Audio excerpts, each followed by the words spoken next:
I think we've all been there, done that. We've been in that crazy line at Taco Bell at midnight, 1 o'clock in the morning to get that Mexican pizza. Well, I'm here to tell you, you can make it from the comfort of your own home in a matter of minutes, y'all. The whole family will love it. It tastes authentic, and most importantly, it tastes delicious. Let's live Moss, and I'll show you how to make it.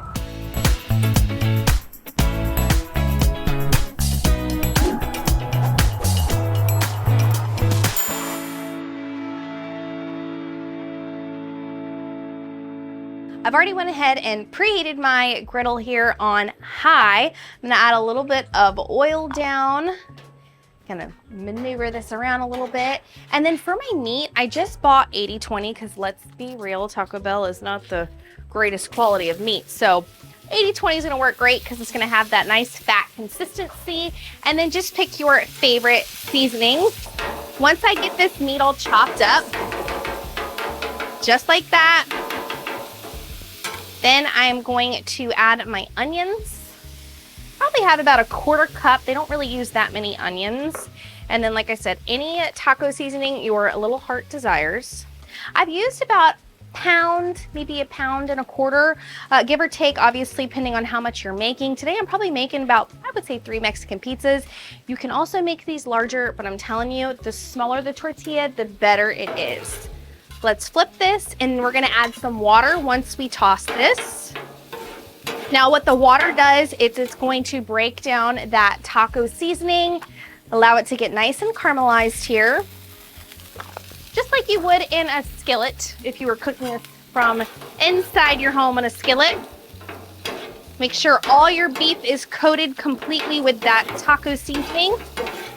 Once you get it all tossed up here, let that sit, get that nice crispy beef that you're wanting, and then we're gonna talk about the tortillas. Like I said, you can make these big, you can make these small Mexican pizzas. The ones that I make are a little bit smaller than the Taco Bell, just because, you know, they can be an appetizer or they could be your full meal and have a couple of them. So I like to get the street tacos. You can do flour or corn. My advice, do the flour if you can. Then add a little bit of olive oil down here. Gonna smooth this out. All right, and now I gotta explain this. So it's not 1 tortilla per Mexican pizza. Remember, it's a stackable pizza. So it's actually 2 tortillas per Mexican pizza. So altogether, I'm gonna need a total of 6. So let's get these bad boys down. 1, 2, 3, 4, 5, and 6. Let's go ahead and toss our meat here because it's looking good. Oh yeah, that's what we want to see, that pure crispiness texture and your meat smoothing out. I'm actually going to turn my meat just a little lower here. Give the tortillas a couple of minutes, and then comes the fun part. We got to talk about the crunchy tacos. Now, crunchy tacos, it's a special layer in between the soft shell of the Mexican pizza. So I just buy the Taco Bell kind. You can buy whatever taco shell, hard taco shell you want. I cut them, I break them in half just like this, and then I just simply warm them up on the griddle. So I'm actually going to scoop my meat here, and then I'm just gonna, oh, don't do that. Throw that one away. Okay, and then we're just going to lay it right here on our griddle. And this is going to be that crunchy part of the inside of your Mexican pizza. Just a couple. Basically, when you buy these, you gotta put them in the oven, right? Well, we don't got time for that here. All right, let them cook down, and then we'll be back. This meat is looking good, so let's pull it off into a bowl here, and we might as well check on these hard tacos. Yes, they are looking perfect and done. Let's pull them off. I like to allow them to drain that excess oil off into a paper towel. Same with the tortillas. Let's take them off the griddle here and lay them on the cutting board.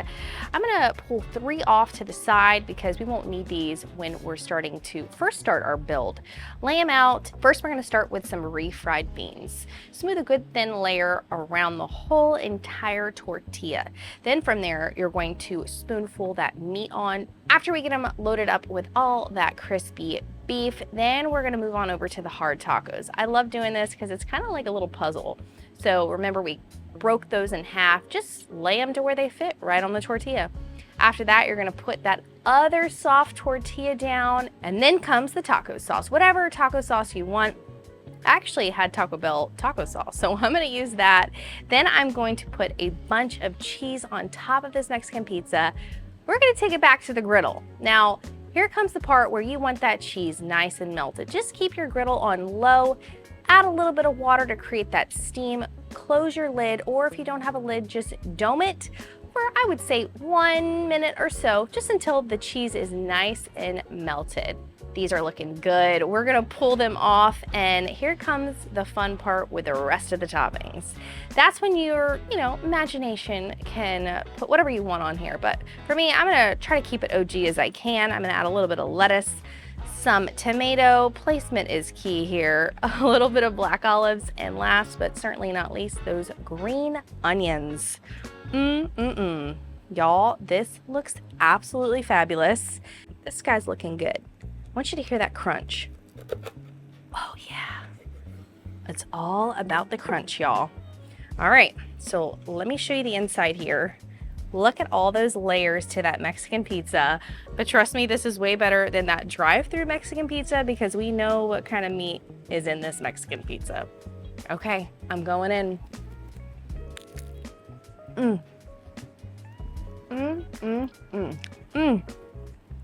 Y'all, where's my Baja Blast? That's what it's called, right? Baja Blast. You know what I'm talking about. The blue soda. That's what I need right now. This is amazing. So good. And I gotta tell you, when I do get the Taco Bell Mexican pizza, I'm not throwing shade to them. But usually it's just all over the place. Like the cheese is half melted off, and I love that I can create my own from the comfort of my own home. Y'all, that took about maybe 8 minutes. I'd say 8 to 10 minutes total from start to end. Man, the ending is just genius. Remember, you gotta keep 3 things. Always, always, always. You gotta keep it quick, you gotta keep it simple, and most importantly, you gotta keep it delicious. My name is Taylor Mock, and I'll see you on the next episode. Cheers. Somebody get my Baja Blast, please.